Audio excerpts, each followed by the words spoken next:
गोविंदाय नमो नमः। नारायणाय नमोस्तुते।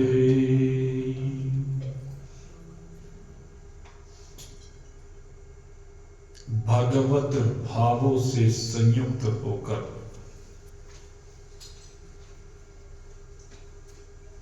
अपने आत्मदेव को अनुभूत करने के लिए पूरी शक्ति लगाकर विवेक और वैराग्य से संयुक्त होने का प्रयास करते प्रिय है जिज्ञासु वृंद, भगवान बद्रीनारायण की अहेतुक अलौकिक कृपा, जिसके द्वारा हम आज अपने जीवन का मंथन करने के लिए यहां पर उपस्थित हुए हैं। आपके हृदय में दो प्रकार की शक्तियों के बीच में सदैव संघर्ष होता रहता है। भगवान ने इन दोनों को ही संपदा कहा है। एक को दैविक संपदा कहा है और एक को आसुरी संपदा कहा है। ये दैविक संपदा और आसुरी संपदा दोनों के बीच में नित्य संघर्ष होता रहता है और ये संघर्ष प्रत्येक प्राणी के अंतःकरण में होता है। जब दैविक वृत्तियां उन्नति को प्राप्त होती हैं तो आसुरी वृत्तियां नीचे दब जाती हैं और जब आसुरी वृत्तियां वर्धन को प्राप्त होती हैं तो दैविक वृत्तियां नीचे दब जाती हैं। लेकिन दोनों प्रकार की वृत्तियों के वर्धन होने पर जो विपरीत वृत्ति नीचे दबती मात्र है, समाप्त होती नहीं है। अपने जीवन को जरा मथ कर देखिए। आज तक जो जीवन आपने जिया है उसके ऊपर जरा चिंतन करके देखिए। कितनी बार आपके भाव परोपकार के बने हैं, कितनी बार आपके भाव परमात्मा दर्शन के बने हैं, कितनी बार आपके भाव अहिंसक हुए हैं, दया से संयुक्त हुए हैं, कितनी बार आपके जीवन में वैराग्य आया है, कितनी बार आप चैतन्य तत्व की ओर आगे बढ़े हैं। ये जितने भी भाव हैं ये जीवन में सात्विकता की उन्नति के प्रतीक हैं। और दूसरी ओर जरा चिंतन करके देखिए, कितनी बार आपके अंदर विनाशक प्रकृति आकर के विराजमान हुई है और इस विनाशक प्रकृति ने आकर के कितनी बार कितने प्रकार से किस किस का विनाश इस वृत्ति ने किया है। ये जो विनाशक प्रकृति है ये आपके धैर्य का विनाश करती है, आपके संयम का विनाश करती है। आपकी तितिक्षा का विनाश करती है और इन सब का विनाश करके आपको विषयों का जहर पिलाती है। और जब ये जहर आप पीते हैं तो कटु वचनों के माध्यम से दूसरे को पीड़ित करते हैं, आग उगलकर दूसरे के जीवन को जलाने का प्रयास करते हैं, अनेकानेक अस्त्र शस्त्र लेकर के दूसरे को मार डालना चाहते हैं और कभी कभी तन से मारते हैं, कभी मन से मारते हैं, कभी वाणी से मारते हैं। लेकिन मेरे मित्रों, अगर मारना ही है तो इन वृत्तियों को मारिए, क्योंकि आप सुखी होना चाहते हैं और सुखी होने का एक ही सूत्र है। जो ये आसुरी वृत्तियां हैं, इन आसुरी वृत्तियों का संहार आपको करना पड़ेगा। जब तक इन्हें दबाते तो रहोगे, मारोगे नहीं, तो इस समय समय पर स्फुरित होती ही रहेंगी। काम को समझिए कि काम की वास्तविकता क्या है। जब काम की वास्तविकता समझ में आ जाएगी तो ये काम मर जाएगा। और अगर यदि आप इस काम को दबा करके रखना चाहेंगे तो जैसे ही अनुकूल रूप इसको दिखेगा, अनुकूल परिस्थितियां इसको दिखेंगी, ये काम पुनः स्फुरित हो जाएगा। इसलिए इस काम के द्वारा होने वाले विनाश को समझिए और इस विनाश को समझ करके अपने जीवन को आलोकित कीजिए, अपने जीवन को जीवित जीवन बनाइए, इस क्रोध को मारिए। इस क्रोध को मारना सर्वाधिक जरूरी है। संसार में ये जो क्रोध है, ये सबसे भयंकर आसुरी वृत्ति है। भगवान श्री कृष्ण कहते हैं, इस क्रोध के द्वारा हमारा विनाश किस प्रकार से होता है, इसको समझिए। क्रोधात भवति सम्मोह। क्रोध से क्या होता है? कहते सम्मोह उत्पन्न हो जाता है। क्रोधात भवति सम्मोह, सम्मोहात स्मृति विभ्रमः। और जब सम्मोह होता है अर्थात व्यक्ति मूढ़ बन जाता है, मूर्ख बन जाता है, तो क्या कहते हैं, उसकी स्मृति भ्रंश हो जाती है। और जिसकी स्मृति भ्रंश हो जाती है, क्रोध के कारण जब स्मृति भ्रंश होती है तो उसे यह समझ में नहीं आता है कि तेरे सामने कौन है।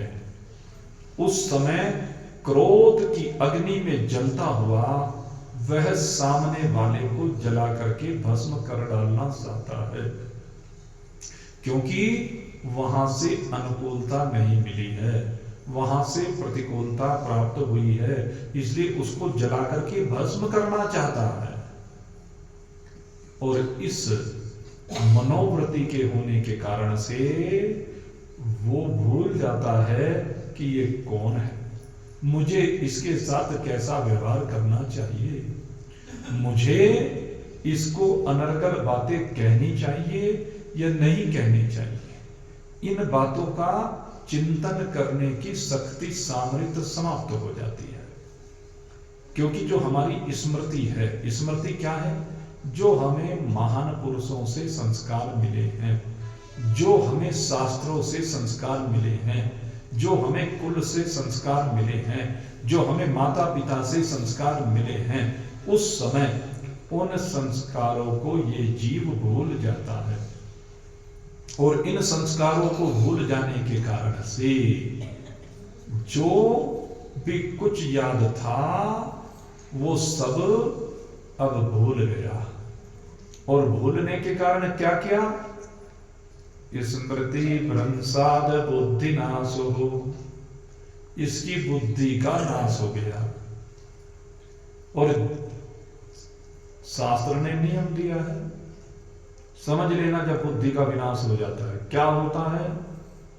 जाको विधि दारुण दुख दीनो, ताकी मत पहले हर लीनो। कहते हैं जिसको विधि यानी ब्रह्मा को दारुण दुख देना होता है, थोड़ा बहुत नहीं कहा, दारुण असहन दुख, जिसको सहन करने की क्षमता नहीं होती है, तो उसकी बुद्धि का हरण कर लेता है। और बुद्धि का हरण करने का तरीका क्या है? कामनाओं के अधीन होकर ये व्यक्ति जब कामनाओं की पूर्ति नहीं कर पाता है तो क्रोध से संयुक्त हो जाता है, और क्रोध से संयुक्त होने पर स्मृति भ्रंश होकर के इसकी बुद्धि का नाश हो जाता है। और जिसकी बुद्धि का नाश हो जाता है, बुद्धि नाशात प्रणश्यति, बुद्धि का नाश होने से सर्वनाश हो जाता। फिर चाहे देवता भी क्यों ना हो, देवताओं की बुद्धि भी भ्रष्ट हो जाती है, देवताओं को भी पद का मद हो जाता है, देवताओं को भी धन का अभिमान हो जाता है। और जब देवताओं को भी ऐसा अहंकार अभिमान हो जाता है तो देवताओं का भी विनाश होने में देर नहीं लगती। घटना आती है, एक बार की बात है, गुरुदेव बृहस्पति भगवान के पास गए। और जब गुरुदेव बृहस्पति भगवान के पास गए तो भगवान ने एक बड़ी सुंदर माला उन गुरुदेव बृहस्पति को दी। गुरुदेव बृहस्पति ने जो माला उनको मिली उसे लेकर के बड़े आनंदित हुए और चल दिए अपने लोक की ओर। अब जब अपने लोक की ओर जा रहे थे तो रास्ते में ऐरावत पर सवार होकर के इंद्र जा रहा था।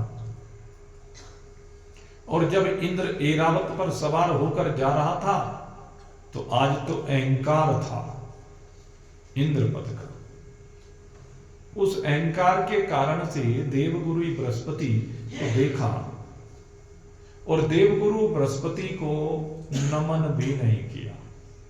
देखिए, जब गुरुदेव सन्मुख हों तो शास्त्र का नियम है कि गुरुदेव को साष्टांग प्रणाम करना चाहिए।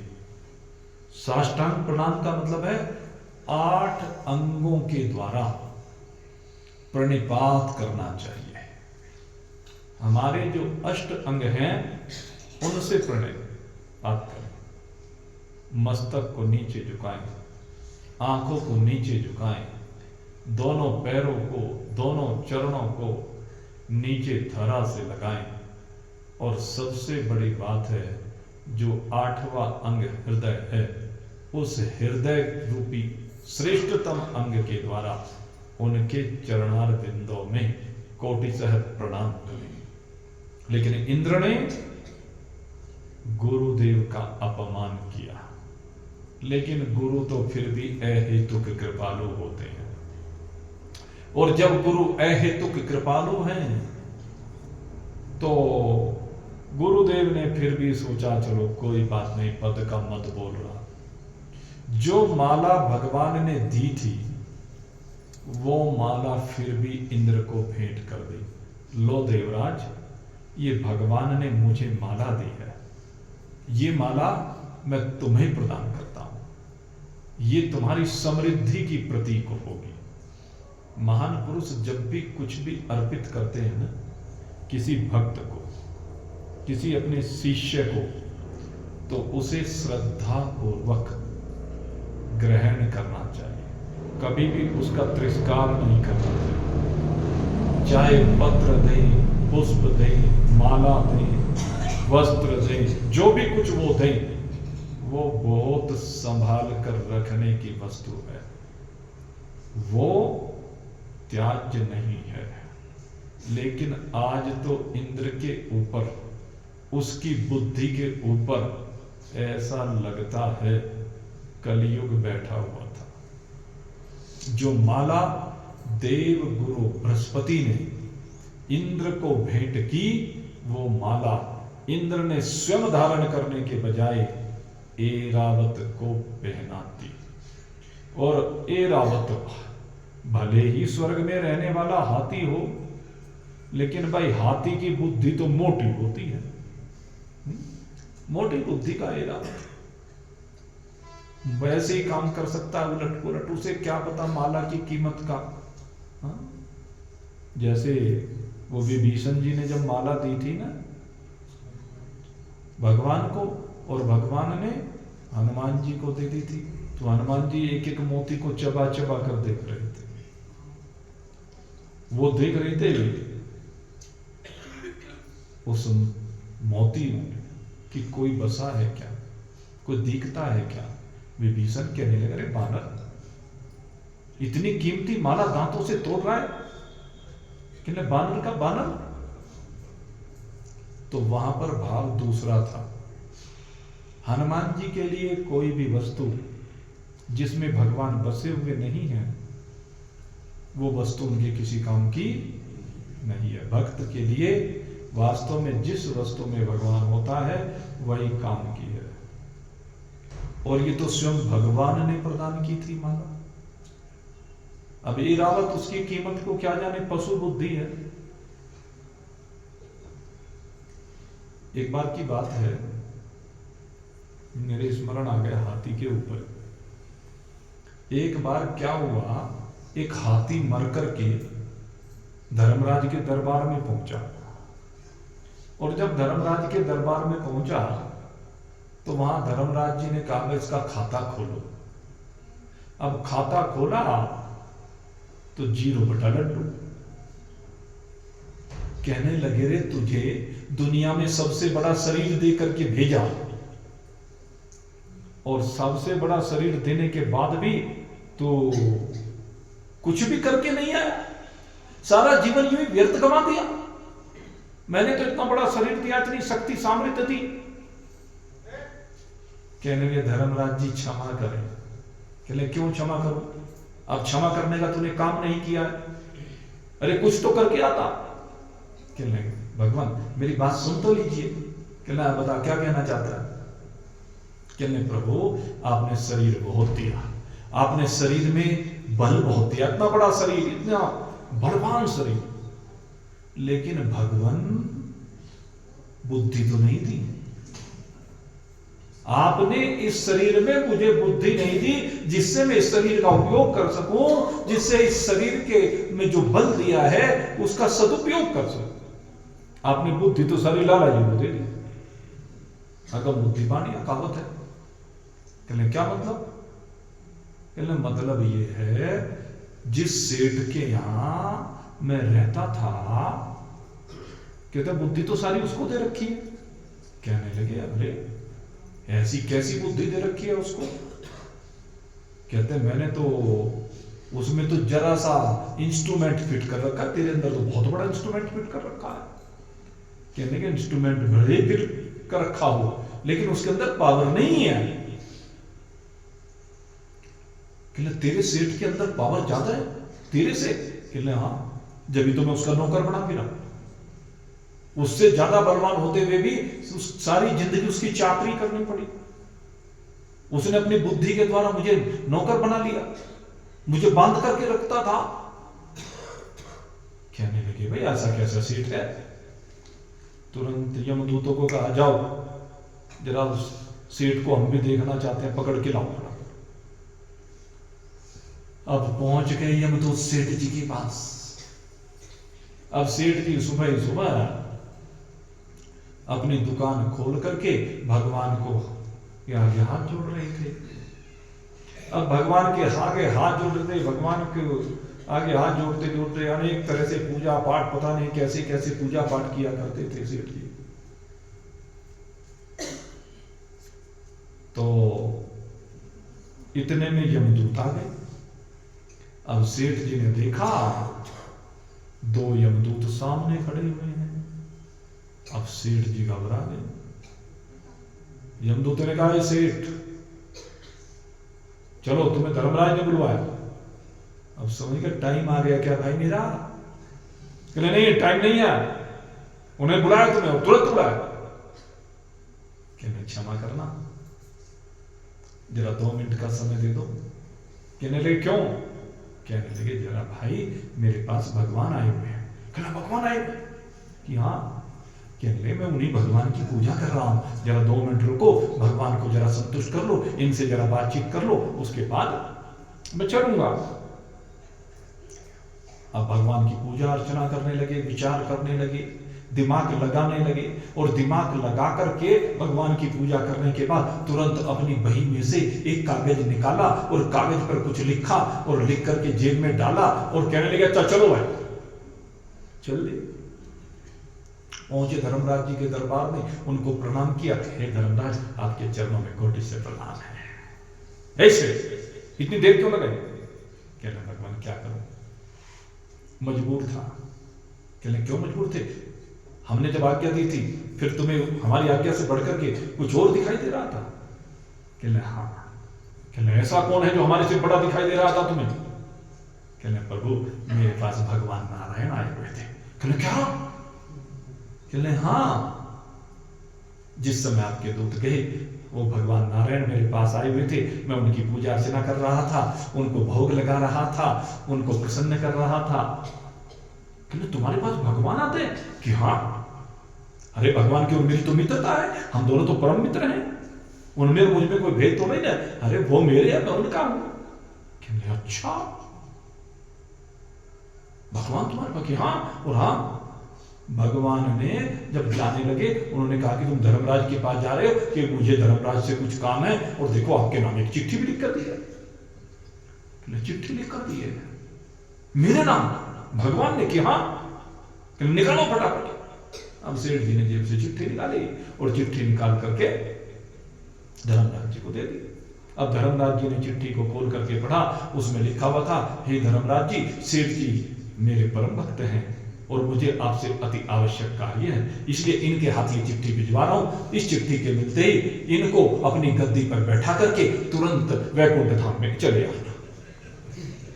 अब धर्मराज जी ने देखा वो ये सेठ जी, इनको गद्दी पर बैठाने के लिए भगवान की आज्ञा हुई है। तुरंत धर्मराज जी अपनी गद्दी से उतरे और अपनी गद्दी से उतर करके धर्मराज जी ने सेठ जी को गद्दी पर बैठाया। चित्रगुप्त कहने लगे क्या कर रहे हो? कहने भगवान का आदेश है। कहने लगे अच्छा भगवान का आदेश है।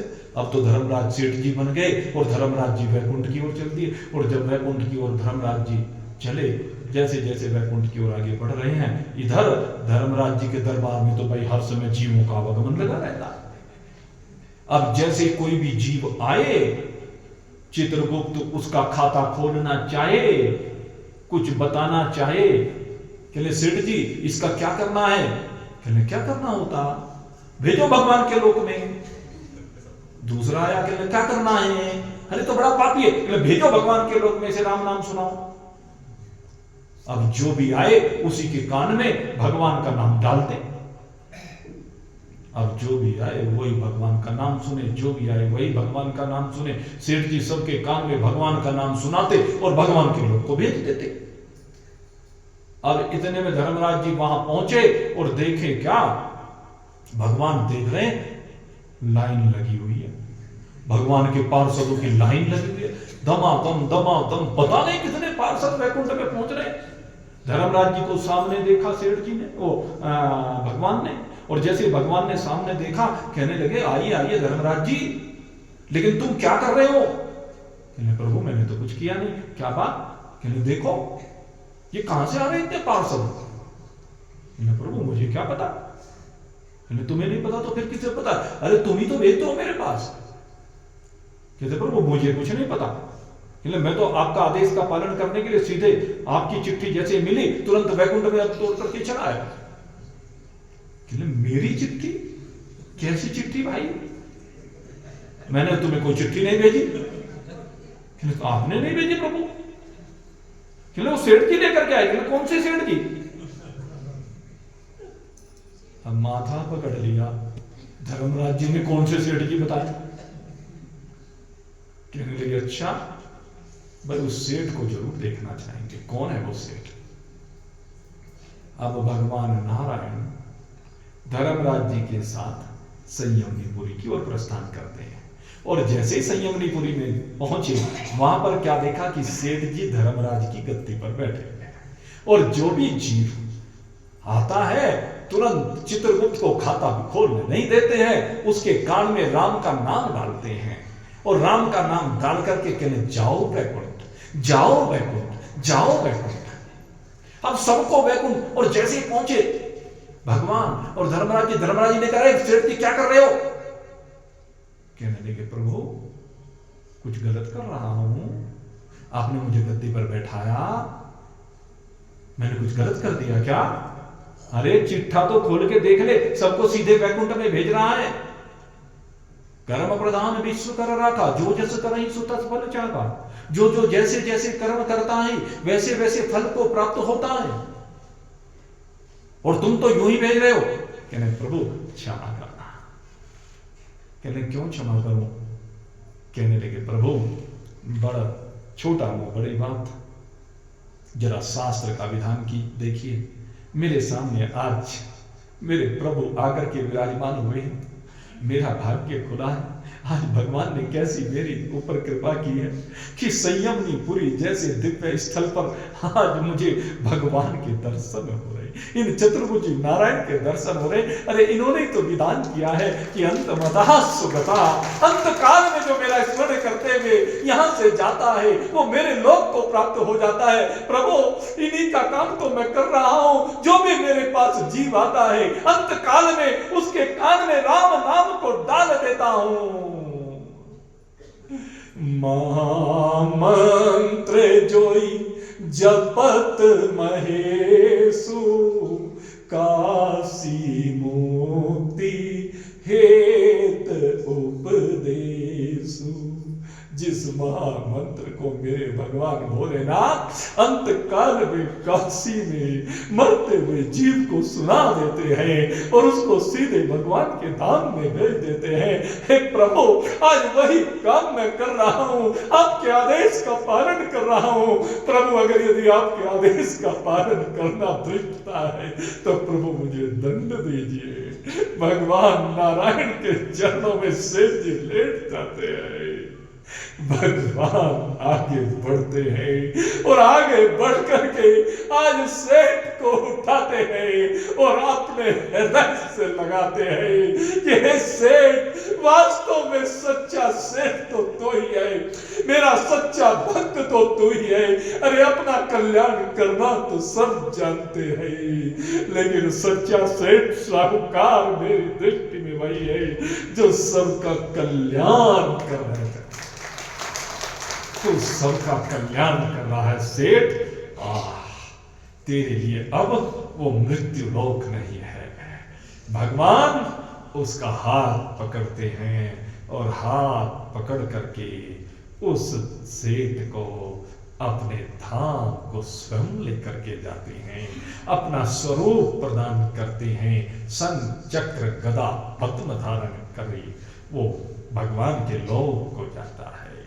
तो मेरे मित्रों ये बुद्धि का प्रताप है। अगर यदि बुद्धि आपने ठीक कर ली न अपनी तो कल्याण हो जाएगा। अन्यथा अगर देवराज की बुद्धि भी खराब हो गई न तो श्री विहीन हो जाएगा। यही हुआ है आज जब उसने बृहस्पति की दी हुई माला आज ऐरावत के गले में डाल दी। ऐरावत ने उस माला को तोड़ डाला, फूलों को कुचल डाला और देवगुरु बृहस्पति से यह देखा नहीं गया। कहने लगे, इंद्र तूने मेरा अपमान किया, मैंने सहन कर लिया, लेकिन तूने भगवान का अपमान किया है, भगवान के प्रसाद का अपमान किया है। अरे प्रसादानाम सर्व दुखानाम हानिरश्व उपजायते। प्रसाद तो वो चीज है जो समस्त दुखों का विनाश कर देता है, लेकिन तूने आज दुखों को बुला लिया। जा इंद्र तू श्री विहीन हो जा। इंद्र को शाप दे दिया श्री विहीन होने का, और जब श्री विहीन होने का शाप दिया तो उसके बाद देवगुरु बृहस्पति नाराज होकर के चले गए।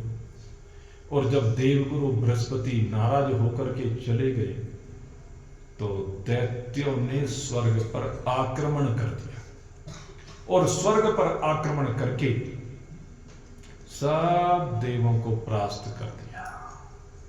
जब देव परास्त होने लगे तो कहते हैं अब इंद्र को अपनी भूल का एहसास हुआ, और जब भूल का एहसास हुआ तो इंद्र ने गुरुदेव बृहस्पति को ढूंढने का प्रयास किया।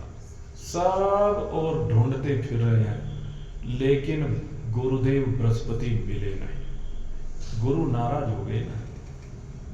अब सोचने लगा इंद्र की करूं क्या, और आखिर में जब देवगुरु बृहस्पति नहीं मिले तो चिंतन किया, और चिंतन करने के बाद कहने लगे दूसरे देवगुरु बना लेता हूं। जब एक गुरु से काम नहीं चला तो दूसरे गुरु बना। अब दूसरे गुरु को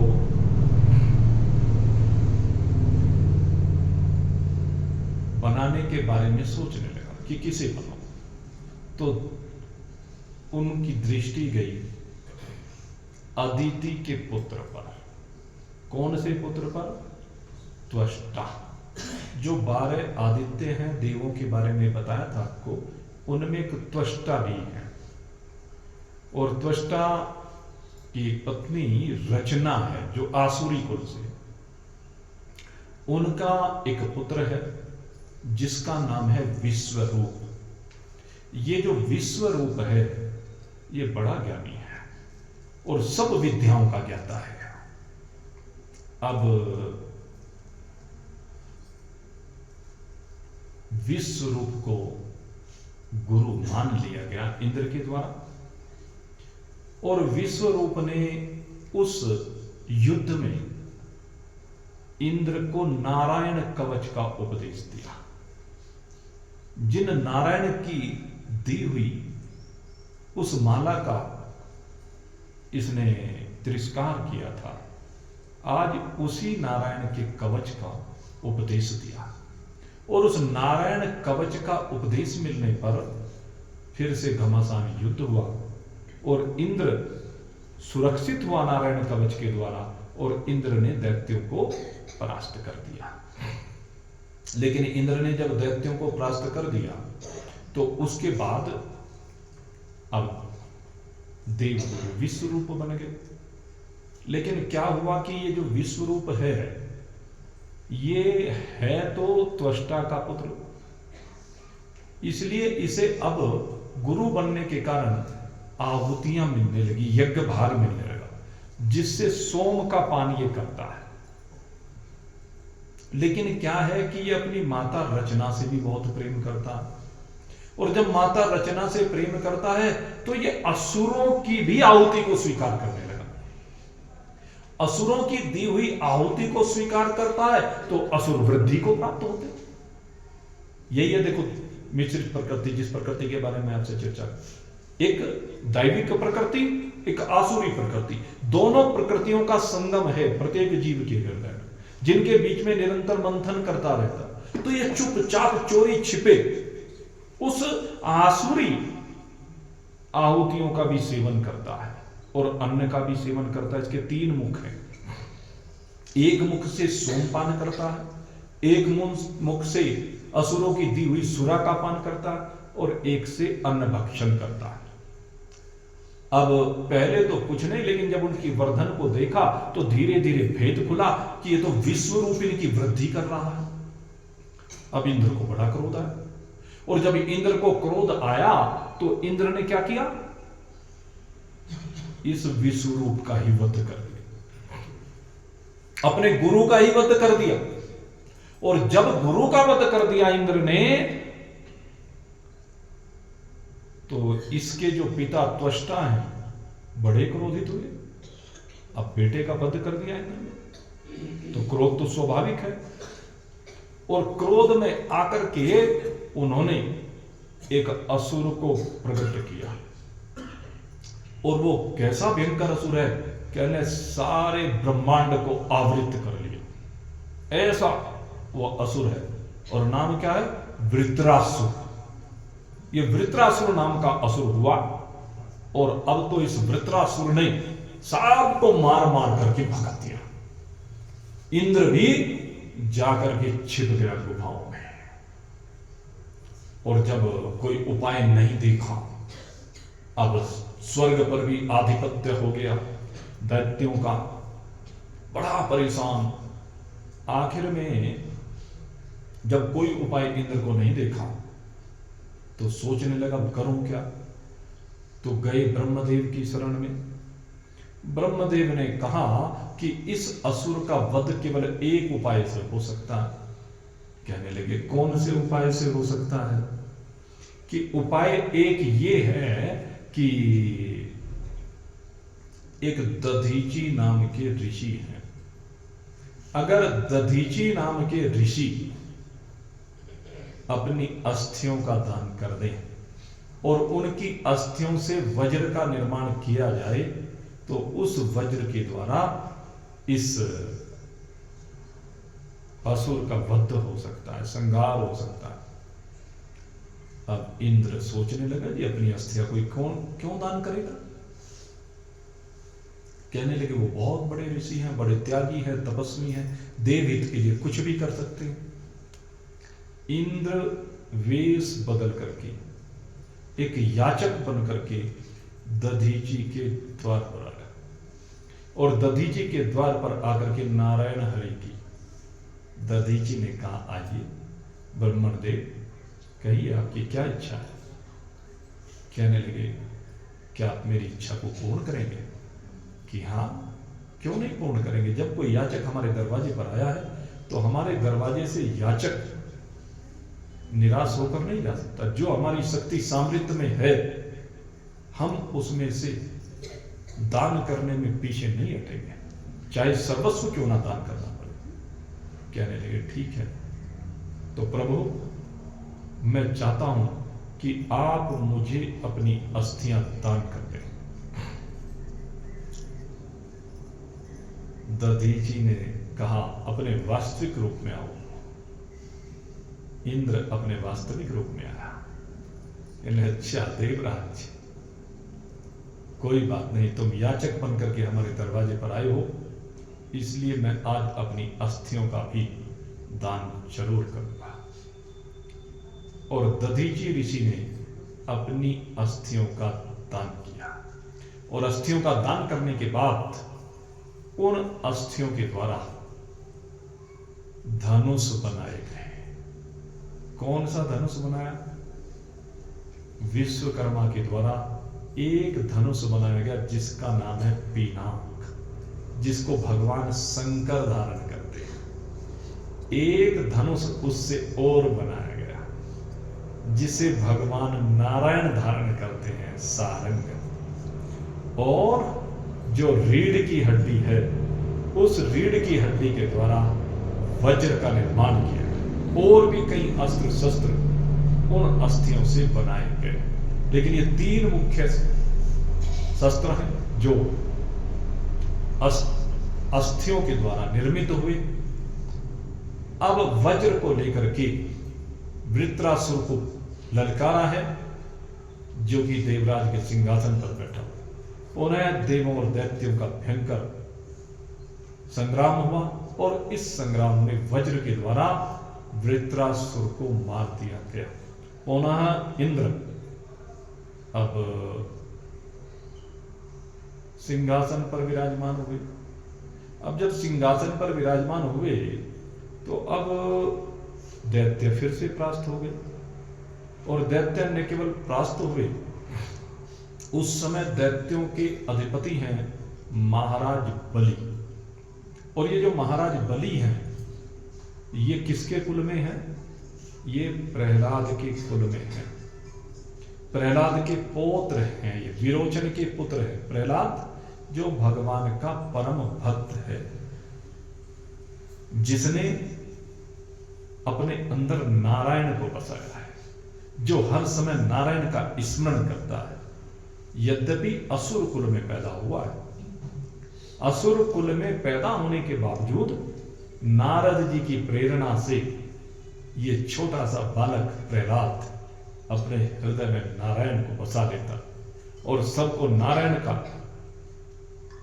मंत्र प्रदान करता है। गुरुकुल में बच्चों को भी, असुर कुल के बालकों को भी नारायण नारायण पढ़ाता है। जो शुक्राचार्य जी के पुत्र हैं संड और अमर्क, उनको भी नारायण का पाठ पढ़ा देता है।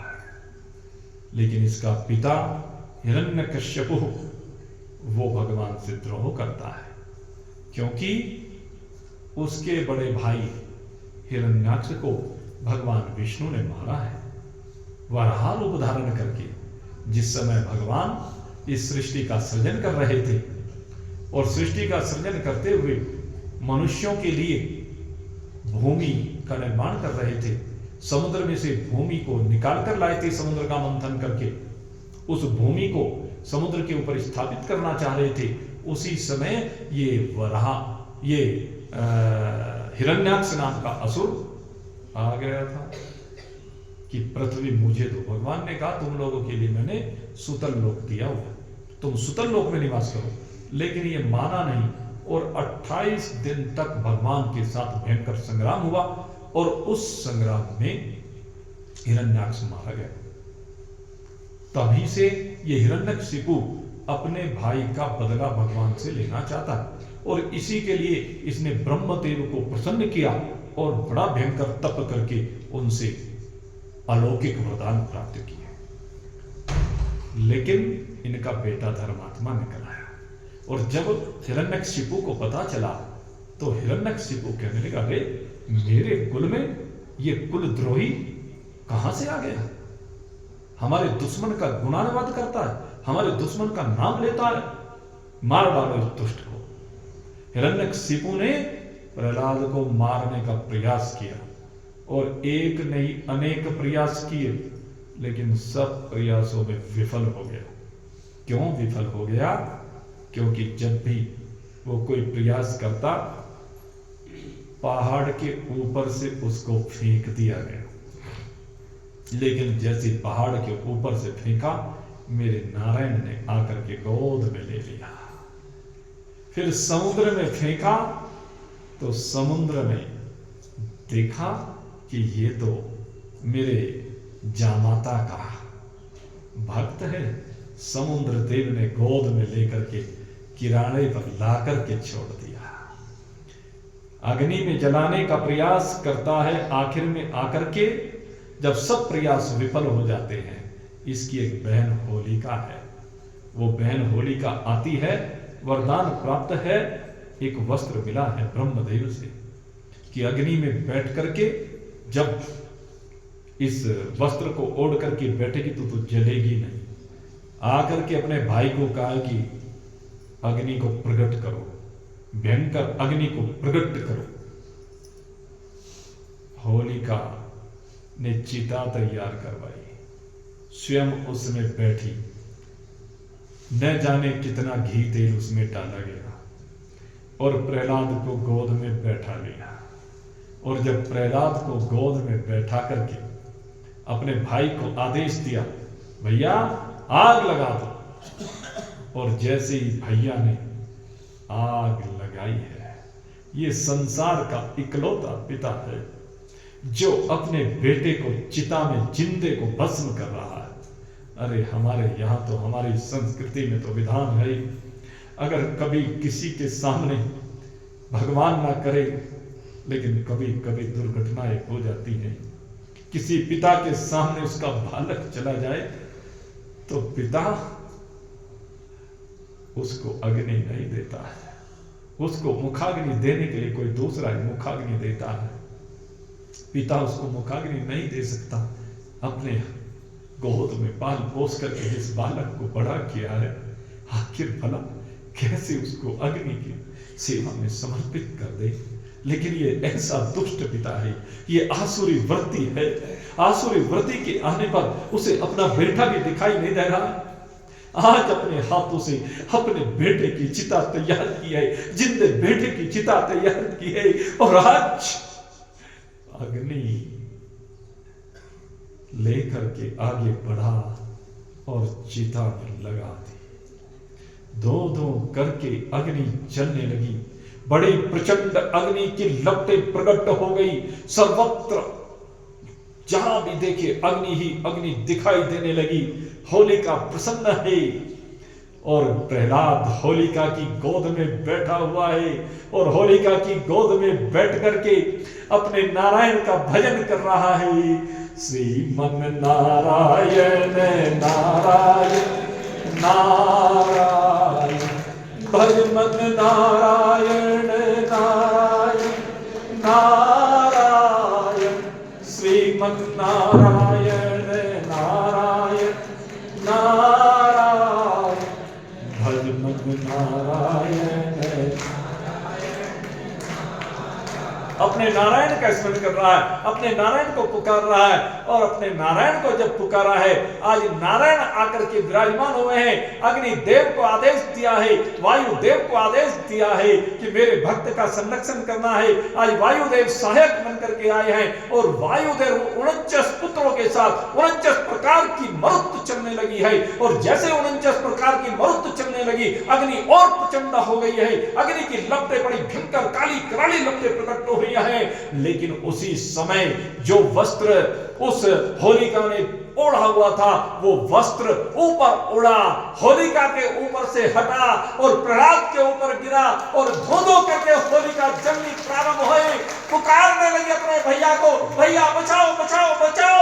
लेकिन आज भैया की भी इतनी शक्ति सामर्थ्य नहीं है कि वो अग्नि देव की ओर आगे बढ़ सके, क्योंकि अग्नि तो आज ऐसे भयंकर रूप में आई है, नारायण की शक्ति लेकर के आई है। और उस अग्नि में आज जल करके वो होलिका जो अपने भतीजे को जलाना चाहती है, दूसरे को जलाने वाली, आज स्वयं जल करके भस्म हो गई है। और आज जैसी अग्नि धीरे धीरे उसको जला करके, उसको खा पी करके शांत हुई है, आज तो प्रहलाद और दिव्य रूप में प्रकट हुए हैं।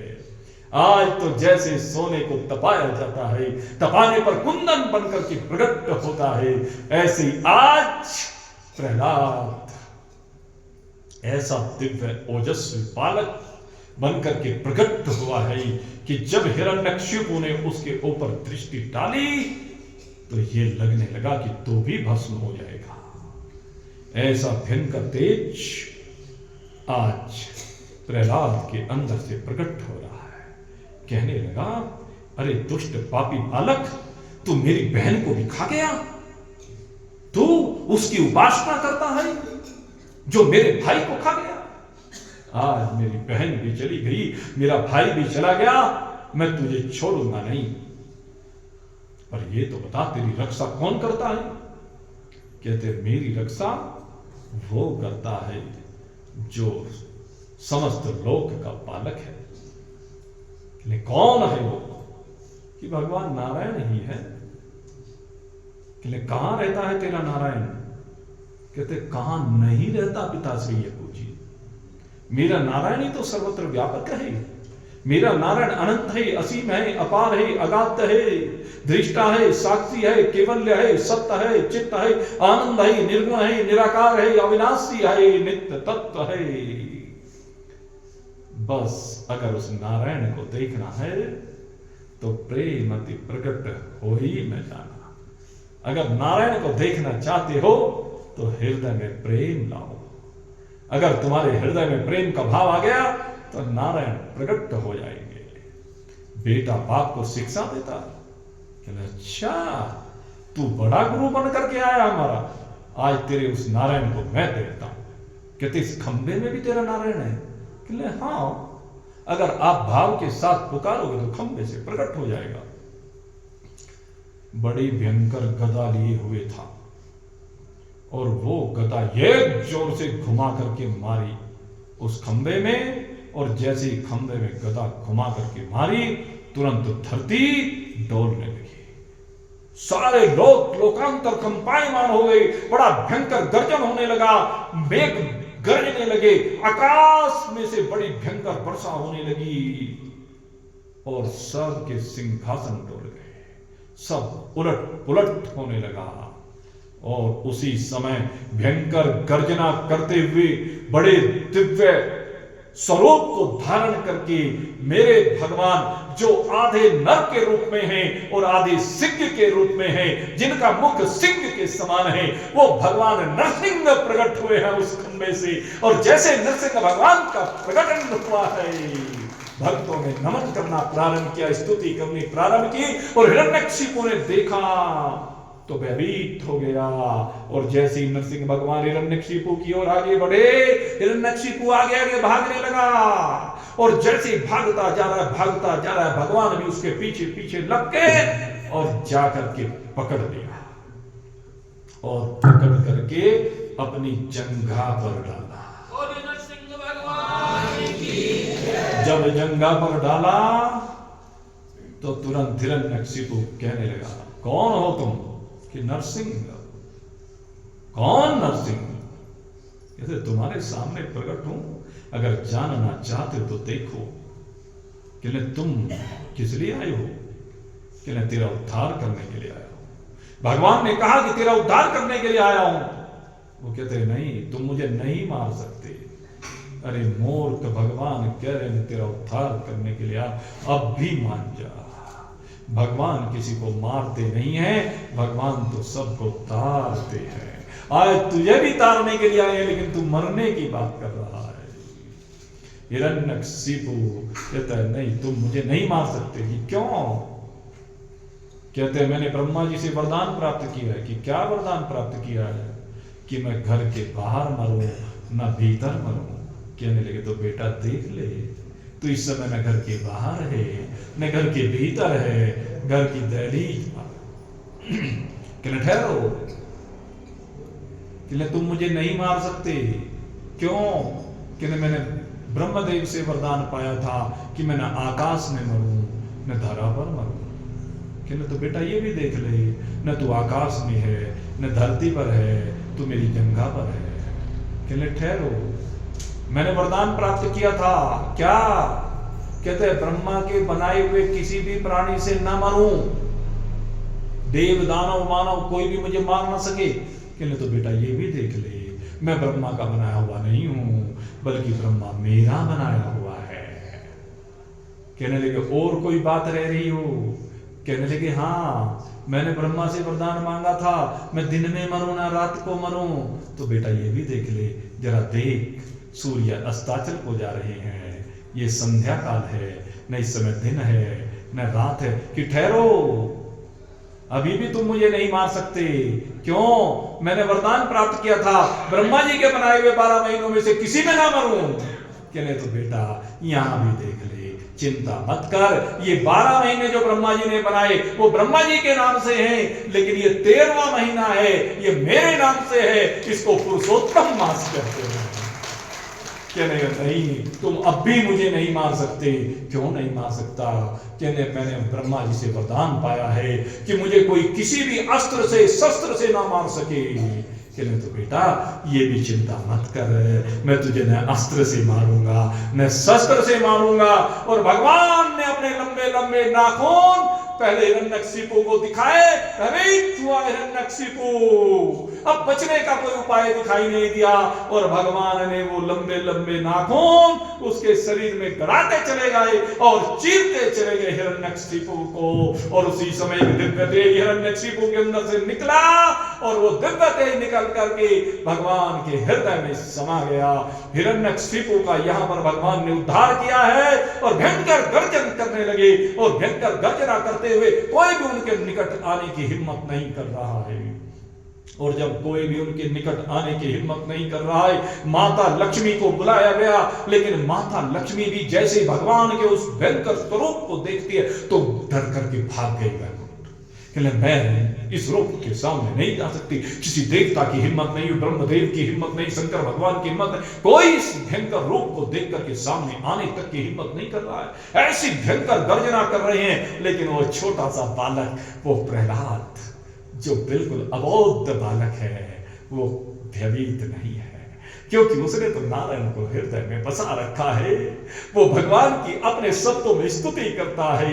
भगवान आगे बढ़ते हैं और बड़े प्रेम के साथ भगवान उसको अपनी गोद में उठा करके चल देते हैं। भगवान आज अपनी गोद में उठा करके उस प्रहलाद को लेकर विचरण कर रहे हैं। कहां मेरे मित्रों? हरदोई से लेकर के भगवान आते हैं। कहां आते हैं आपको मालूम है?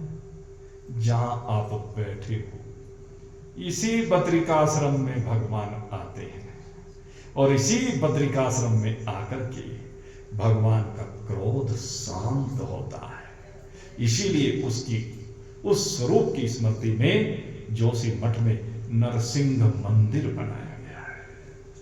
ये वो दिव्य भूमि मेरे मित्रों जिस पर आप बैठे हैं। 24 जो भगवान के अवतार है, अधिकांश अवतारों का संबंध इस भूमि से। कितनी पावन भूमि है, चिंतन करके देखना, बड़ा सौभाग्य है आपका। और इधर मैं आपको विषय बलि महाराज की बात बता रहा था। बलि महाराज उस युद्ध में मारे गए और जब बलि महाराज उस युद्ध में मारे गए तो गुरु शुक्राचार्य के पास संजीवनी विद्या थी। उस संजीवनी विद्या के द्वारा शुक्राचार्य जी ने बलि को पुनः जीवित कर दिया। फिर से बड़ा भयंकर संग्राम बार बार चलता है और आखिर में क्या हुआ, कहने लगे भाई कुछ उपाय करना चाहिए जिससे परमानेंट स्वर्ग हमें मिल जाए। तो कहने गुरुजी क्या करें? इधर देवता भी बार बार के झगड़े से परेशान है कि क्या करें। कहने लगे एक काम करो, ब्रह्मा जी ने कहा कि सब मिलकर के समुद्र का मंथन करो। उससे क्या होगा? कहने लगे उससे अमृत निकलेगा। अमृत निकलेगा कि हाँ।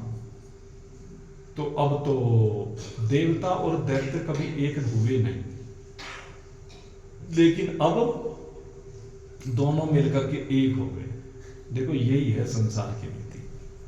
वो जो कहते हैं ना, बताया था आपको, सूर नर मुनि जन सबकी यह रीति, स्वार्थ लागे करही सब प्रीति।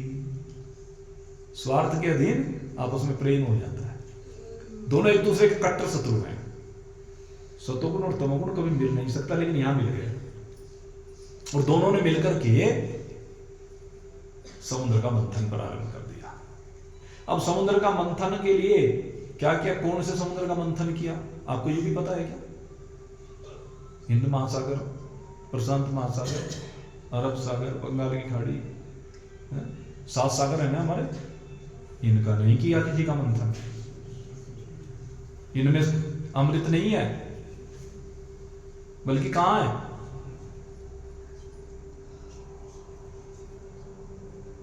जिस सागर में भगवान नारायण रहते हैं, क्षीर सागर। क्षीर सागर का मंथन करने के लिए दोनों आए और क्षीर सागर का मंथन करने के लिए मथानी क्या लगे? तो कहते हैं मंदराचल पर्वत आगे लो भाई, मुझे मथानी बना लो। सहयोग कर रहे हैं। कहने जब अमृत निकलेगा तो उसका स्पर्श तो मेरे से ही होगा सबसे पहले। भाई जब आप दही मथते हैं मथानी से, तो माखन जो निकलता है सबसे पहले मथानी पे माखन चिपकता है ना, तो मंदराचल आ गया। और जब मंदराचल आ गया तो कहने लगे रस्सी भी तो चाहिए। कहने मंदराचल को थामने के लिए कौन सी रस्सी लाए भाई? तो भगवान शंकर ने कहा कोई बात नहीं, मैं सहयोग करता हूं।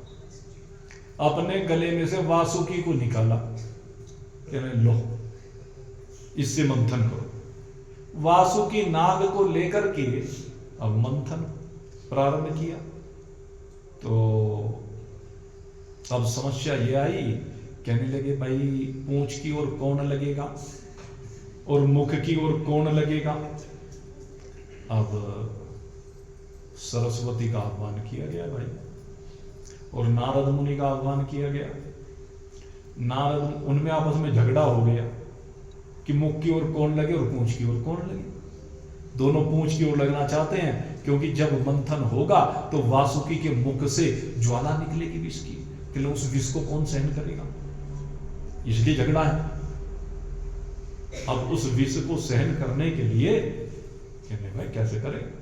अब देवताओं ने उपाय सोचा और सरस्वती का आह्वान किया। देव ऋषि नारद को पठाया गया। कहने लगे जरा सरस्वती जी को तो हमने भेज दिया, अब जाकर के सीख तुम दो। अब गए देव ऋषि नारद दैत्यों के पास, कहा भाई क्या बात है? कहने बात क्या होती है? हम पीछे लगेंगे, मुंह की ओर ये लगेंगे। कहने लगे इतने डरपोक हो? अरे श्रेष्ठ तुम हो कि देवता हो? हाँ, ये देवता काहे के श्रेष्ठ हैं? देवता हमारे सामने क्या बेचते हैं? हम श्रेष्ठ हैं। कहते तो श्रेष्ठ मुंह की ओर लगते हैं कि पूंछ की ओर लगते हैं? पूंछ की ओर तो पिछले लगते हैं। अब नारद जी ने आकर के समझा दिया। अब जब समझा दिया तो कहने हाँ भाई बात तो तुम ठीक कह रहे हो। तो देवता पूंछ पकड़ते हैं और दैत्य मुख की ओर। दैत्यों की सहन शक्ति बहुत होती है, आपको पता है। देवताओं में इतनी सहन शक्ति नहीं होती, दैत्यों में होती है। तो उस विष को झेलने की शक्ति दैत्यों में थी। आप देखेंगे जब भी तप किया ना, देवताओं के बस का तप करना नहीं है। देवता तो जो बने हैं ना, वो परोपकार से बने हैं। ये जो लोग यहां परोपकार करते हैं ना, ये लोग जो यहां भंडारे चलाते हैं, ये लोग जो कथाएं करवाते हैं, ये लोग जो गरीबों को कुछ खिलाते पिलाते हैं, सेवा करते रहते हैं, ये लोग जाके देवता बनते हैं। इनके अंदर शारीरिक बल नहीं होता, इनके अंदर बुद्धि बल होता है, इसीलिए वो देवता बनते हैं। लेकिन जब शक्ति की बात होती है ना, तो सारी शक्तियां असुरों के पास हो, ऐसे भयंकर भयंकर तप करते हैं। आपने अनेक बार पुराणों में पढ़ा होगा, महापुरुषों से सुना होगा कि जब गर्मी हो तो अपने चारों तरफ अग्नि जला करके उसके बीच में तप करते हैं। जब सर्दी हो तो यहां आ जाते हैं जहां बर्फ ही बर्फ होती है। ऐसी बर्फीले स्थानों पर आकर के दैत्य ही तप करते हैं भाई। बड़ी शक्ति होती, बड़ी सहन शक्ति होती है। बरसात होती है तो बारिश के नीचे खड़े होकर के, नदी के जल में खड़े होकर के ऐसे कठिन तप। हालांकि भगवान ने गीता में कहा है कि ये जो कठिन तप करने वाले हैं, ये अंतःकरण में बैठे हुए मुझ परमात्मा को कृष करने वाले, मुझे कष्ट देने वाले। क्योंकि अंतःकरण में तो सबके मैं ही बैठा हुआ हूं, दैत्यों की भी देवों की भी, तो मुझे कृष करते हैं। तो भाई बड़ी शक्ति इनके अंदर होती है। खैर उसके बाद सारी कथा आप जानते ही हैं, बहुत विस्तार में उस कथा के हम नहीं जाएंगे। उसके बाद समुद्र का मंथन हुआ, और समुद्र का मंथन होने पर उसमें से सबसे पहले विष निकला। उस विष का पान भगवान के प्रसाद के रूप में भगवान भोलेनाथ ने किया। ऐरावत निकला तो इंद्र को दे दिया गया, उच्च सर्वासु निकला तो बलि को दे दिया गया, कौस्तुभ मणि निकली तो भगवान को भेंट कर दी गई, लक्ष्मी जी निकली तो भगवान को भेंट कर दी गई, सुरा निकली तो असुरों को भेंट कर दी गई। ऐसे कल्प वृक्ष निकला, कामधेनु निकली, अनेक रत्न निकले। सारे रत्न है, रत्न माना गया विष को भी। देखो ये एक बड़ा विचित्र विज्ञान है। विष को भी रत्न माना गया। एक कहावत है, आपको बताएं, विष की काट विष ही है। विष की काट विष ही है, हमने तो प्रत्यक्ष देखा है। जब कोई शरीर में विषैला फोड़ा हो जाता है तो मेडिकल साइंस के जो जानकार हैं, जरा उनसे जानकारी करके देखना, उस विषैले फोड़े को निकालने के लिए विषाक्त औषधियों का ही सेवन कराया जाता है और उसके द्वारा उनको न्यूट्रल कराया जाता है। कैसे करते वो साइंस मुझे नहीं पता, लेकिन ये विज्ञान है अद्भुत। तो विष भी एक रत्न है भाई। इस संसार में जो भी कुछ भगवान ने बनाया है उसके अंदर चूंकि भगवान बैठे हुए हैं तो वो आनंद जरूर किसी न किसी को प्रदान करता, किसी न किसी के लिए हितकारी जरूर है, वो लाभकारी है। तो इसलिए विष भी रत्न माना गया और सबसे पहला रत्न विष ही माना गया। खैर मंथन चलता रहा और आखिर में जिसकी सबको प्रतीक्षा थी वो अमृत का कलश लेकर के भगवान धन्वंतरी प्रकट हो गए। भगवान धन्वंतरी अमृत का कलश लेकर के प्रकट हो गए और देखो अब तो देवों और दैत्यों में फिर से झगड़ा होने लगा और उस झगड़े में उनके हाथ से वो कलश भी छीन लिया। अब कलश तो छीन लिया, दैत्यों के पास कलश आ गया। अब देवता फिर से परेशान हो गए, क्या करें, ये तो दैत्य बलवान हो जाएंगे। मंथन तो दोनों ने मिलकर किया, लेकिन पहले से ही षड्यंत्र था। दैत्य सोच रहे थे इसलिए किया था कि भाई जब अमृत निकलेगा तो हम ही पिएंगे, देवों को नहीं पीने देंगे। पाप था मन में, और देवों के मन में भी यह पाप था कि जब अमृत निकल जाएगा घटाघट कर जाएंगे। दोनों के मन में पाप था। खैर जब देखा कि दैत्य ले गई, लेकिन दैत्यों में आपस में झगड़ा हो गया, पहले मैं। अब उस झगड़े में कोई नहीं पी पाया। उस झगड़े में अब पीछे पीछे देवों का भय, वे भी पीछे पीछे दौड़ रहे हैं और इसी भय के कारण से वो कलश उनके हाथ से 4 बार डामाडोल हुआ और डामाडोल होने में उससे कुछ अमृत की बूंदें जमीन पे छिटक गई। उनको नहीं मिली पीने को, किसी को, जमीन पे छिटक गई। और जहां जमीन पर वो 4 जगहों पर छिटकी, वो उन्हीं 4 जगहों पर उस कुंभ के द्वारा छिटके हुए अमृत के कारण से उन भूमियों को अमृतमय माने गए, पावन माना गया। और उन 4 जगह पर आज कुंभ लगते हैं हर 12 वर्ष में। हरिद्वार, प्रयाग, नासिक और भगवान भोलेनाथ की नगरी उज्जैनी। और आप जरा चिंतन करके देखें, इन 4 नगरियों के ऊपर कितनी दिव्य नगरियां हैं, कितनी पावन नगरियां हैं, कैसा सौभाग्य इनको मिला है। इनके भी कर्म है अपने। ये हरिद्वार हरि का और हर का दोनों का खुला हुआ द्वार है।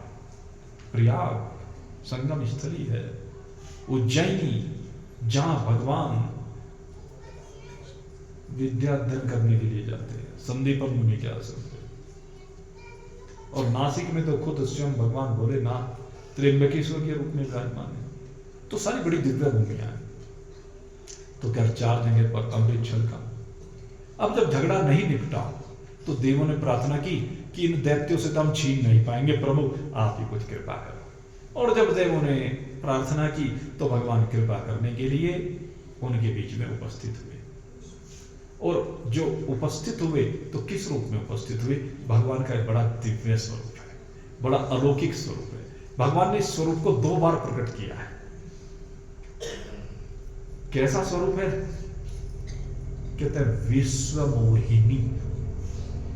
भगवान ने विश्व मोहिनी का रूप धारण किया, एक स्त्री के रूप में। ऐसी स्त्री का स्वरूप है जिसे देख करके सारा विश्व मोहित हो।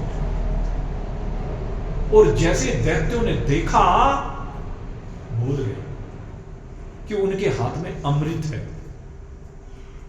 अमृत को छोड़ करके उस अग्नि का स्पर्श करना चाहते हैं, उस अग्नि को पाना चाहते हैं जो जलाकर भस्म कर डालती है। उस अग्नि के पीछे दौड़ने लगे दैत्य।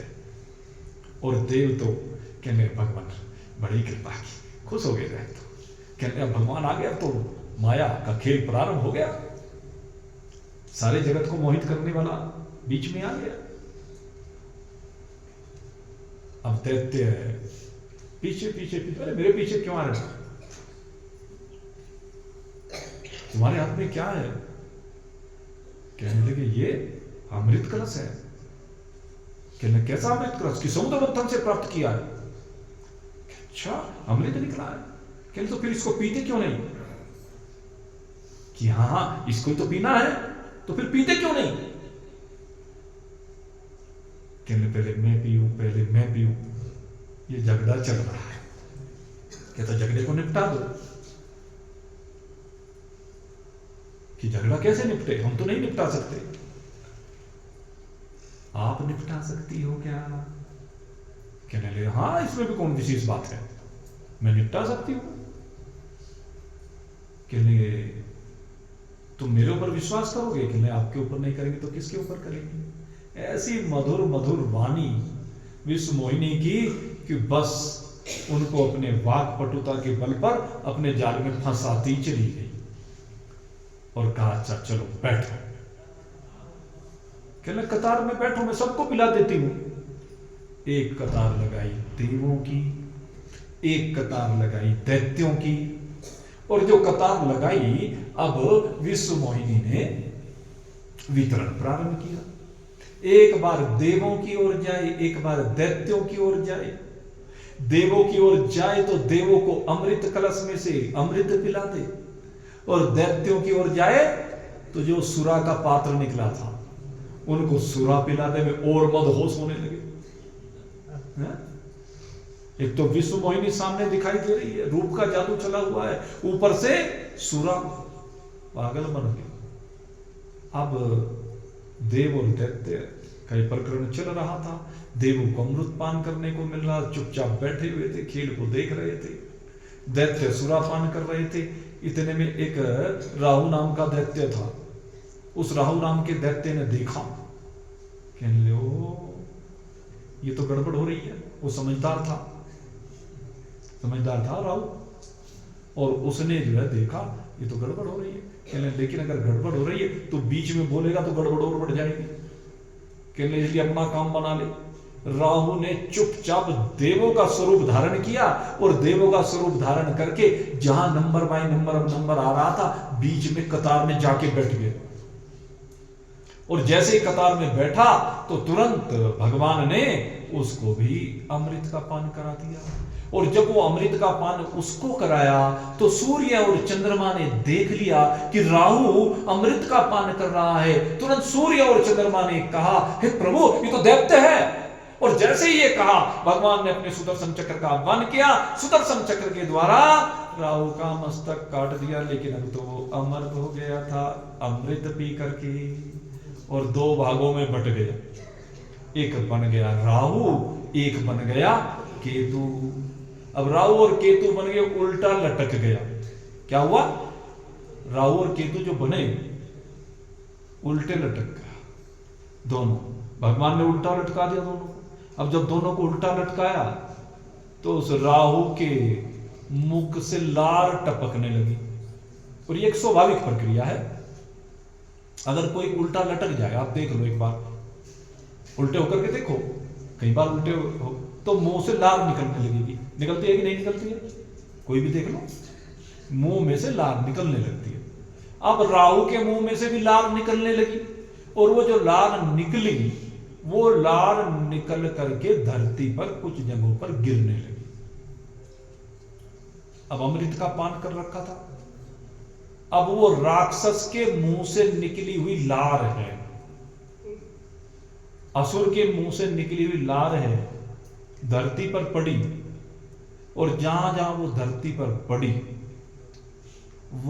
वहीं पर उससे दो औषधियां पैदा हो गई। और वो जो दोनों औषधियां हैं वो क्या है? राहु की लार है, राहु की लार। इसीलिए धर्मात्माओं के लिए उन दोनों वस्तुओं का त्याग किया गया, क्योंकि वो तमोगुणी है, तमोगुणी प्रकृति के राक्षस से निकली है। लेकिन चूंकि उस तमोगुणी प्रकृति के राक्षस ने अमृत का पान कर लिया था, इसलिए वो लार के अंदर भी अमृत का कुछ अंश आ गया, इसलिए वो कहीं कहीं औषधि का काम भी करती है। लेकिन राक्षसी वृत्ति होने के कारण से जो उसको खाता है उसकी बुद्धि का विनाश भी करती। अब आप यहां भी एक साइड से देखिए, जो भी वस्तुएं हम भोजन में ग्रहण करते हैं, भोजन में जो वस्तुएं ग्रहण करते हैं, हम उसमें दो चीज देखते हैं। तो फिजिकल प्रॉपर्टीज उसकी देखी जाती है, केमिकल प्रॉपर्टीज देखी जाती है। कोई भी वस्तु है तो हम क्या देखेंगे उसमें, इसके अंदर कितना प्रोटीन है, कितना विटामिन है, कितने मिनरल्स हैं, कितने फैट्स हैं, कार्बोहाइड्रेट्स हैं, एटसेट्रा। ये सब चीजें हम लोग देखते हैं और इन सब चीजों को देख करके हम इन वस्तुओं का भक्षण करते हैं, खाते हैं वस्तुओं को। ठीक है, ये दृष्टिकोण होना ही चाहिए। लेकिन हमारे आध्यात्मिक जगत में एक चीज और कही, कहते भाई ये चीज तो देखो, देखनी चाहिए, लेकिन इन चीजों को देखने के साथ साथ ये भी देखो कि उन चीजों की प्रकृति क्या है, सात्विक है, राजसी है या तामसी है।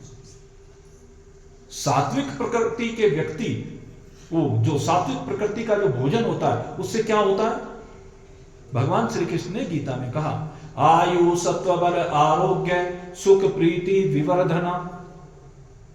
जो अगर सात्विक भोजन कोई व्यक्ति करता है तो उससे क्या होगा, कहते हैं एक तो उसकी आयु की वृद्धि होगी, एक उसके शरीर में बल की वृद्धि होगी, एक उसका शरीर निरोगी रहेगा और उसके अंदर सुख का भाव आएगा, उसके अंदर स्वाभाविक प्राणियों के प्रति प्रीति होगी।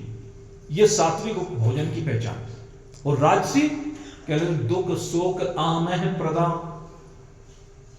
वो दुख देगा, राजसी भोजन शरीर को जलाएगा, राजसी भोजन शोक प्रदान करेगा, रोग प्रदान करेगा। और तामसी भोजन के बारे में कहते याद या मम गतरथम बोधि प्रयुतम चेत उच्छिष्टम अभी चामेध्यम भोजनम तामसः प्रिय। कहते हैं जो भोजन है ये तामसी लोगों को जो प्रिय है, ये जो तामसी भोजन है ये उसे विनाश की ओर लेकर के जाता है। इसलिए जो तामसी वस्तुएं हैं वो आध्यात्मिक व्यक्तियों के लिए, गृहस्थियों के लिए, जो श्रेष्ठ व्यक्ति हैं उनके लिए त्याज्य हैं। वे वस्तुएं केवल राक्षसी प्रकृति के लोगों के लिए, आसुरी प्रकृति के तामसी लोगों के लिए खाने के योग्य हैं। और कौन है वे लोग, शास्त्र में उनको विशेष रूप से मलेच्छ की उपाधि दी गई। आप अगर ये पुराणों को पढ़ेंगे, शास्त्रों को पढ़ेंगे तो पता चलेगा कि वो मलेच्छों के एरिया में जाकर के लार गिरी। ये मलेच्छों का एरिया कौन सा है, ये जो अफगानिस्तान के आसपास का एरिया, अफगानिस्तान से परे, अफगानिस्तान, ईरान, तुर्की, ये जो जगह है, इस जगह पर वो लार जाकर के गिरी और उस लार से प्याज और लहसुन, ये दो चीजें उत्पन्न हुई। ये क्या है, राहु की लार है, तमोगुणी है, लेकिन औषधि के रूप में, क्योंकि उसमें अमृत भी मिला है, तो कभी कभी अगर ये औषधि वाली कोई बात है तो किसी औषधि में सेवन किया जा सकता है, लेकिन औषधि के रूप में। जैसे विष का भी सेवन औषधि के रूप में होता है, आयुर्वेद में भी विष मिलाया गया औषधियों में, आपको बता दें। लेकिन सामान्य रूप से प्याज और लहसुन का सेवन करने से क्या होगा, कहते हैं राक्षसी प्रकृति बनेगी, उस व्यक्ति के अंदर उत्तेजना आएगी, उसका मनोमस्तिष्क आवेशित होगा, जरा जरा सी बात में क्रोध आएगा, क्रोध का आवेग बढ़ेगा उसके अंदर। ये चीज होती है। ऐसी मलका मसूर की दाल है, ये भी उन्हीं की देन है, सारे मुसलमानों से आई है ये चीजें तामसी है। अब कौन खाना चाहता है, कौन नहीं खाना चाहता, आप खाएं। तो इस प्रकार से समुद्र मंथन की प्रक्रिया हुई, लेकिन फिर से बड़ा भयंकर युद्ध हुआ। अब अमृत पाकर के देवता शक्तिवान हो गए थे, इसलिए देव विजयी हुए, दैत्य पराजित हुए। बलि महाराज बड़े परेशान हुए और परेशान होकर के गए गुरु शुक्राचार्य के पास। कहने लगे भगवान मुझे मरे हुए को आपने जिला तो दिया, लेकिन ऐसे जीने का क्या फायदा है? रोज मर मर के जी रहे, इससे क्या फायदा है? अरे आप इतने बड़े हमारे गुरु और हमें स्वर्ग भी नहीं दिखला सकते। हमारी अभिलाषा है कि हम एक बार स्वर्ग के सिंहासन पर बैठे। तो कहने लगे भाई बलि स्वर्ग मिल तो सकता है। कहने लगे मिल सकता है तो फिर आप दिलवाते क्यों नहीं? कहने लगे दिलवा तो दूंगा, शास्त्र में प्रावधान किया गया। क्या? कहले 100 अश्वमेध यज्ञ करने पड़ेंगे। कहले बस इतनी सी बात? कहले गुरुदेव कराओ। और फटाफट यज्ञ शुरू हो गए। 99 अश्वमेध यज्ञ बलि ने कर लिया। अब 100वां यज्ञ। अब जब 100वां यज्ञ बलि महाराज करने के लिए बैठे, यज्ञ की दीक्षा लेकर के बैठ गए। अब 100वां यज्ञ भी पूर्ण हो जाएगा, इंद्र को पता चल गया। कहने अब तो इंद्रासन गया, क्योंकि अब तो शास्त्र का विधान है, अब तो तुझे इस पद से नीचे जाना ही पड़ेगा। अब इंद्र तो बहुत परेशान हुआ, रोता हुआ अपनी मां के पास गया। अब बच्चा जब बहुत ज्यादा परेशान होता है ना तो मां ही याद आती है। मैं सच बात बता रहा हूं भाई, मैंने तो अपनी आंखों से देखा है, आप देख लेना। एक आम आदमी जिस समय मरने के निकट होता है, जमदूत भी जब सामने आते हैं ना, हम तो कहते हैं नारायण को याद कर, लेकिन वो मां को ही कहता है अरे मां बचा ले। सबके मुंह से जब भी दुख की घड़ी आती है अरे मां, यही निकलता। तो इंद्र को भी अब दिख गया तो मरेगा भाई है? तो कहने लगा अरे मां बचा ले। क्या हुआ? कहने स्वर्ग गया। कहने बेटा चिंता मत कर, बचाओ। मेरा बेटा तो भगवान है, तुम जानते हो। तो अदिति ने अपने पुत्र को भेजा, ले जाओ। और आज भगवान वामन, वामन माने बामन उंगली के, 50 और तो 52, 52 अंगुल का उनका शरीर है, छोटा सा ब्रह्मचारी का शरीर, और रोम रोम से ऐसे दिव्य प्रकाश का प्रवहन हो रहा है। ऐसा लगता है कि करोड़ों सूर्य की आभा भगवान वामन के शरीर में आकर विराजमान हो गई। सूर्य की शोभा लज्जित हो गई है। मुखमंडल का दिव्य अलौकिक तेज है, छाता लगाई हुई है और बड़ी मधुर मुस्कान आगे बढ़ी। जहां पर बलि यज्ञ कर रहा था वहां पर पहुंची। बलि के उस यज्ञ में आहुतियां दी जा रही थी। जाकर के नारायण हरि की, और जब नारायण हरि की तो जो वहां द्वारपाल थे कहा, बड़े अद्भुत बालक को देखा, दिव्य बालक को देखा। वो तेजस्वी बालक को देख करके कहा प्रभु बताइए क्या चाहिए? कि तुमसे नहीं चाहिए। फिर कहते हम तो महाराज से भिक्षा मांगने के लिए आए। कहले महाराज तो यज्ञ की दीक्षा लेकर के बैठे हुए यज्ञ कर रहे हैं, और अब यज्ञ की दीक्षा लेने के बाद यज्ञ से तो वो नहीं उठ सकते। कहने लगे भाई तो ठीक है, हम वापस लौट जाते हैं। अपने महाराज को जाकर कह दो कि तुम्हारे दरवाजे से एक याचक, एक ब्रह्मचारी बालक बिना भिक्षा लिए वापस जा रहा है। अब तो धर्म संकट हो गया।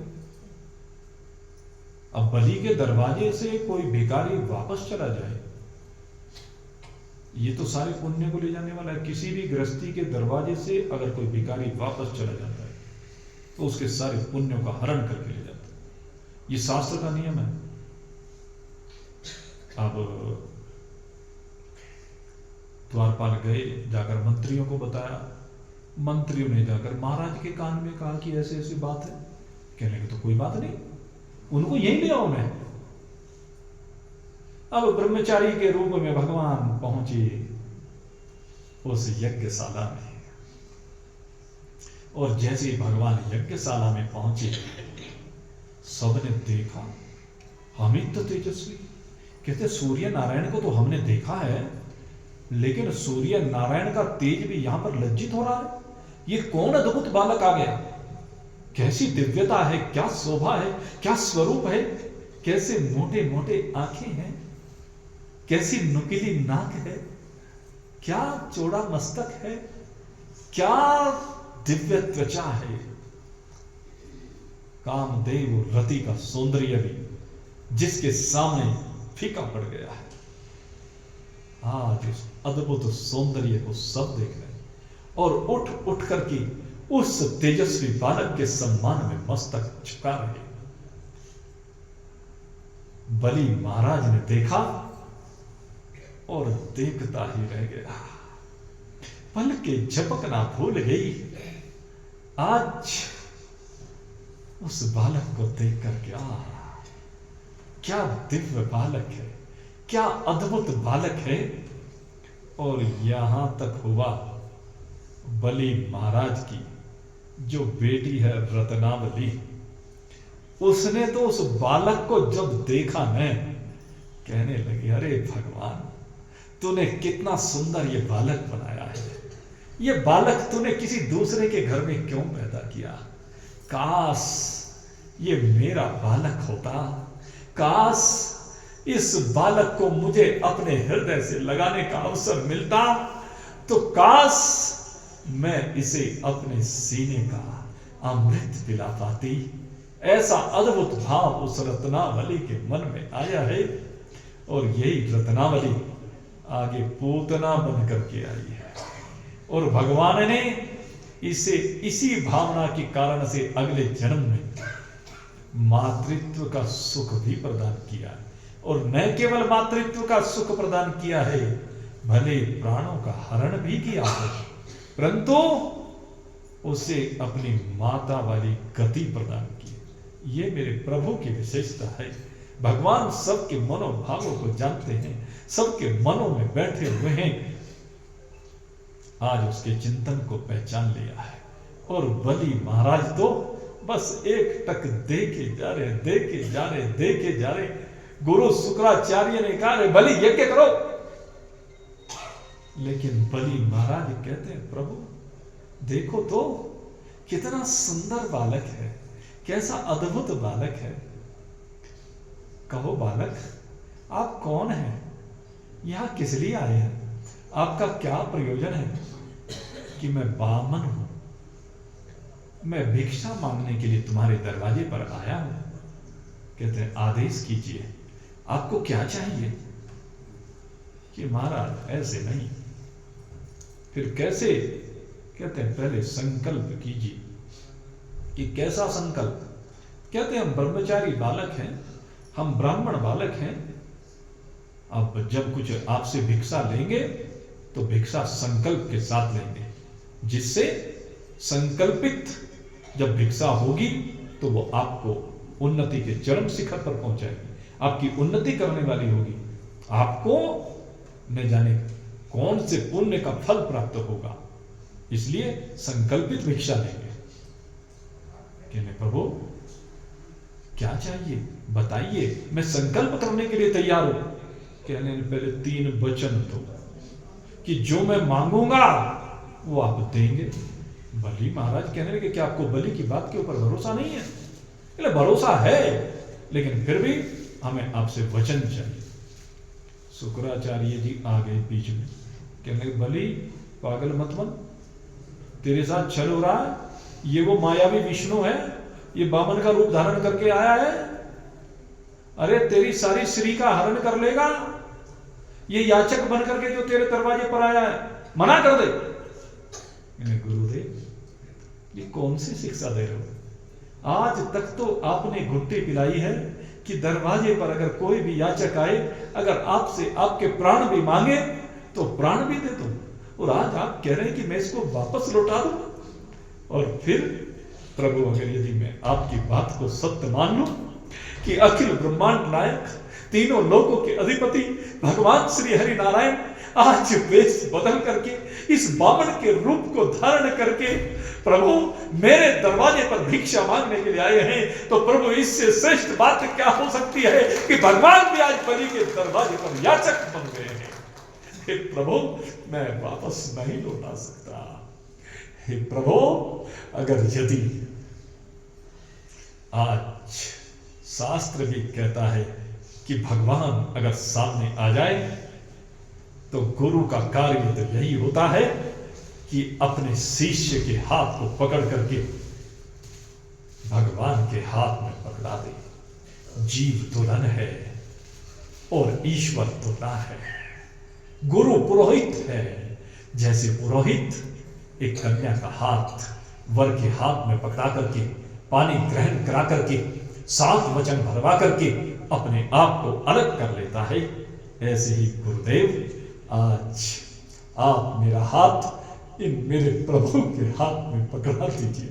मेरा कल्याण हो जाएगा गुरुदेव आपकी कृपा से, और आप पुरोहित की भूमिका को निर्वाह कीजिए। हे प्रभु, अब तो बस आप पीछे हटिए। अब तो ये भक्त और भगवान की बात है, और भक्त और भगवान की जब बात होती है तो भक्त और भगवान के बीच में किसी का कोई काम नहीं होता है। आपने मुझे शिक्षा दी है, आपने विद्या दी है, आपने मंत्र दी है, उस मंत्र का फल आज मुझे प्राप्त हो गया है। मेरे सामने साक्षात नारायण आ गए हैं। हे प्रभु, कहिए आप क्या चाहते हैं। हे गोविंद, हे नारायण, आप जो भी कहेंगे। आज ये आपके भक्त प्रहलाद का पुत्र, विरोचन का पुत्र भले आज संकल्प करता है, प्रभु जो भी आप मांगेंगे सो मैं दूंगा दूंगा दूंगा। और जैसे बलि महाराज ने कहा, कहते हैं धन्य हो तुम बलि, आज तुमने एक ब्रह्मचारी ब्राह्मण बालक की बात को रखने के लिए आज अपने गुरु को भी एक और कर दिया है। हे बलि, मैं तुमसे बड़ा प्रसन्न हूं। बस इस ब्रह्मचारी बालक को बहुत ज्यादा अभिलाषा नहीं है, केवल तुमने मुझे 3 वचन दिए हैं, इसलिए 3 वचन के बदले में बस तुमसे 3 पग भूमि मांगता हूं। कहते मखौल कर रहे हो, इतनी भूमिका आपने बनाई, मेरे गुरुदेव को भी आज आपने नाराज करवा दिया 3 पग भूमि के लिए। अरे भाई, हम तो ब्रह्मचारी हैं, हमें बहुत ज्यादा लेकर के क्या करना है, हमारी आवश्यकता केवल 3 पग की ही है, इसलिए 3 पग भूमि आप दे दीजिए। बताओ कहां दोगे। कि मैं प्रभु, अब जैसी आपकी इच्छा है, आप जहां से चाहे वहां से मांग लो। कहने लगे ठीक है भाई, माप लेते हैं। अब भगवान ने जो 52 अंगुल के भगवान ही, अब तो भगवान है भाई। सहस्त्र शीर्षः पुरुषः सहस्राक्षः सहस्रपादः स भूमिं सर्वतः कृत्वा तिष्ठत् संगुणं सर्वतः पाणिपादुतः सर्वतः शिरसिरोमुखम् सर्वतः श्रुतिमल्लोके सर्वमावृत्य तिष्ठति। सब कुछ को आवृत करके एक अकेले ही विराजमान परमात्मा है। ये सब कुछ उन्हीं के अंदर विराजमान है। भगवान का जो विराट स्वरूप है, सब देवी देवता लोक लोकांतर भूव स्व महाजन तप सत्तर अतल वितल सुतल तरातल रसातल महातल 14 के 14 भूम जिनके अंगों में विराजमान है। आज वही स्वरूप बलि महाराज के सामने प्रकट हो गया है। जैसे जैसे भगवान का विराट स्वरूप बलि महाराज के सामने प्रकट होता गया, बलि धरा पर बैठ गया, एक घुटने को नीचे मोड़ा है, हाथ जोड़े हैं, स्तुति प्रारंभ की है। बड़ा दिव्य अलौकिक स्वरूप, बस भगवान के उस अलौकिक स्वरूप को एक तक देखे जा रहा। भगवान ने लोक लोकांतरों को मापना प्रारंभ किया है, और जब लोक लोकांतरों को माप रहे थे तो सप्तलोक में जब भगवान के चरण कमल पहुंचे तो भगवान के चरण कमल को देखते ही ब्रह्मदेव ने भगवान के चरण कमलों की उपासना की है, और उसके बाद भगवान के चरणों का प्रक्षालन करके उस चरण अमृत को पान किया है और अपने कमंडलों में ग्रहण कर लिया है। और यही चरण कमलों का अमृत फिर भगीरथ की तपस्या से प्रसन्न होकर ब्रह्मदेव ने प्रदान किया है भगवान भोलेनाथ को, और भगवान भोलेनाथ ने हम सबको प्रदान किया है। और एक रूप में नहीं, क्योंकि अगर एक रूप में भगवान के इस चरणामृत को यहाँ इस धरा पर भगवान भोलेनाथ दे देते तो फिर तो भाई वो तो नीचे पाताल में चली जाती। इसलिए भगवान ने अनेक धाराओं में विभक्त करके इस भगवान के चरणामृत को यहाँ सरस्वती के रूप में, अलकनंदा के रूप में, भागीरथी के रूप में, मंदाकिनी के रूप में और अनेक छोटी छोटी धाराओं के रूप में भगवान ने उस अमृत को हमें प्रदान किया। बलि महाराज उस दिव्य स्वरूप को देख रहे हैं। 2 पग में भगवान ने सब लोक लोकांतरों को, जो उनकी सृष्टि है, सब मार। अब बलि महाराज से कहने लगे, हे बलि बताओ अब तीसरा पग कहां रखूं? तुम्हारे पास तो अब कुछ बचा नहीं है। भगवान ने अपने पार्षदों को बुलाया और कहा, यह बलि झूठा है। इस बलि ने हमारे साथ छल किया है। 3 पग भूमि देने की बात कह करके 2 पग ही भूमि हमें प्रदान किया है, इसलिए इसको बांध लीजिए। इतने में जब बांधने की बात आई, प्रहलाद आ गए। कहने लगे, प्रभु क्षमा कीजिए, आपने तो मुझे वरदान दिया था कि मेरे पिता को उनका उद्धार करने के बाद आपने कहा था कि आगे मेरे कुल में कभी किसी का संहार नहीं करेंगे। कहते, प्रहलाद तो क्यों बीच में आ रहा है? अरे भक्त और भगवान की बात हो रही है, तुझे बीच में नहीं आना चाहिए। जब तेरी बारी थी कोई बीच में आया था क्या? मैं तेरे लिए भी आया था ना, ये जाए तू पीछे हट जा। आज ये भक्त और भगवान की बात है और ये तू क्या भूल गया? नहीं कल्याण कृत कश्चित् दुर्गति तात गच्छति। जो कल्याण के मार्ग पर अपने आप को मुझे समर्पित कर देता है वो कभी विनाश को प्राप्त नहीं हो सकता। इसलिए प्रहलाद आज तो पीछे हट। प्रहलाद भगवान को नमन करके पीछे हट गए। बलि महाराज को बांध लो, पार्षदों को आज्ञा दी। कहने लगे, प्रभु क्षमा करें, आप ये आदेश कैसे दे सकते? मैंने आपको 3 पग भूमि देने के लिए कहा तो 3 पग भूमि ही आज मैं आपको दूंगा। हे प्रभु आप अपना पग उठाइए तो सही। अरे उठाऊं तो, लेकिन रखूं कहां? कहते, प्रभु क्या आपको अपने इस दास के ऊपर भरोसा नहीं है? हे प्रभु आप चिंता मत कीजिए, अपने इस पग को उठाइए। और भगवान ने अपने पग को उठाया है, बलि महाराज ने अपने मस्तक को झुकाया है। भगवान के शीश को, भगवान के पग को अपने शीश पर आज धारण किया है और जिसके शीश पर आज भगवान के चरण कमल विराजमान हो जाए, इससे बढ़कर के आनंद क्या हो सकता है?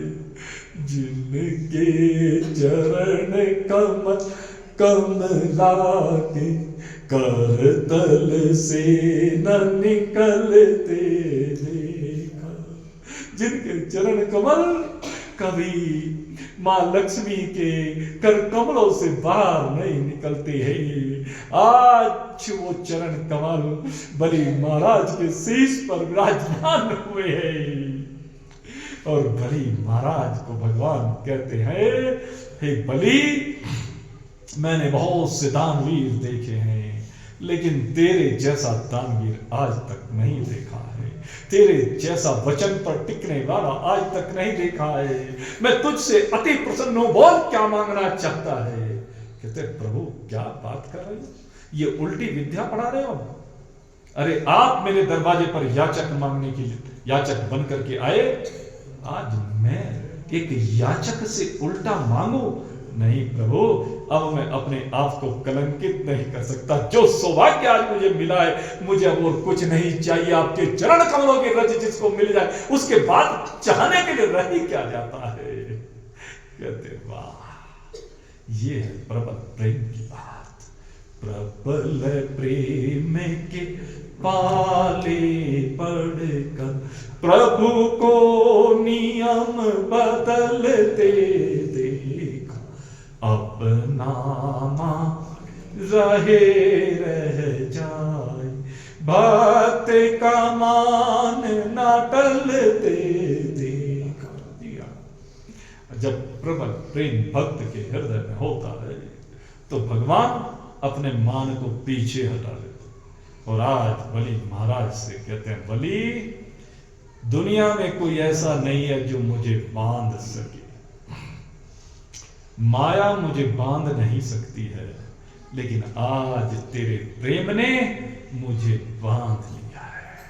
आज से ये वामन तेरा दास हो गया है और तेरा दास बन करके मैं तुझे सुतल लोक में भेज रहा हूं और सुतल लोक में मैं तुझे वरदान दे रहा हूं कि तेरे द्वार पर तेरा द्वारपाल बन करके सदा तेरी रक्षा करने के लिए मैं पहरा दिया करूंगा। तेरा राज्य निष्कंटक होगा। जाओ सुतल लोक में विराजमान हो जाओ और कुछ समय सुतल लोक में रहने के बाद तू स्वर्ग चाहता था ना प्रभु, अब नहीं चाहिए, अब तो आप मिल गए कि नहीं, तेरी इस अभिलाषा को भी मैं आगे सावर्णी मनवंतर में पूर्ण करूंगा। आगे सावर्णी मनवंतर में मैं तुझे ही इंद्र बनाऊंगा। भगवान ने वरदान दिया। मेरे प्रभु की महिमा असीम है, मेरे प्रभु की लीलाएं अनंत हैं। हरि अनंत हरि कथा अनंता, कहा सुनाई बहुविध सब संता। अनेक प्रकार से संतों ने निरूपण किया है, कौन इनका वर्णन कर सकता है।